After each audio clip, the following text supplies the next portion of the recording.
मैं बेवा हाँ, मेरे बच्चे यतीम ने, मेरा कमाने वाला कोनी। तो यह मेरी बच्ची है, ये लत्तां तो मथाज है। यह भी कपड़े सिलाई कर दी है किसी के घर जाके।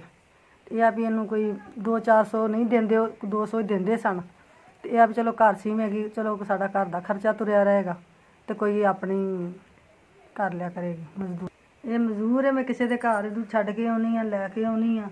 बच्ची है मेरी, तो मजबूरी है मेरी मैं छड्ड के आउण दी ते लैके भी आउण दी। ये आ भी चलो जे मैनू कोई चीज़ मिल जाएगी, मेरी बच्ची घर सिलाई करेगी, मेरी परेशानी खत्म हो जाएगी। कपड़े सिलाई कर लेंदी है। यह कपड़े जिहड़े मैं पाए ने, ये बच्ची सींदी है, सिलाई अच्छी कर लेंदी है। हाँ जी, मैंने सिलाई आंदी है। मैं दूसरे के घर काम करनी हाँ। अगर सिलाई मशीन मिल जाएगी तो थोड़ा आसान होएगा। मैं अपने घर बैठ के आराम नाल सिलाई कर सकती हूँ। अपनी मम्मा घर रह के सिलाई कर सकती हाँ। मैं अपनी मम्मा का सहारा बन सकती हाँ। बाकी बहन भाई छोटे ने, मतलब घर के खर्चे बहुत मुश्किल ने, कोई मेहनत नहीं है, कुछ नहीं कर सकते है। साडा कमाने वाला भी कोई नहीं है, भाई बहुत छोटे ने, मैं सब तो वड्डी सिस्टर हाँ उन्हां दी।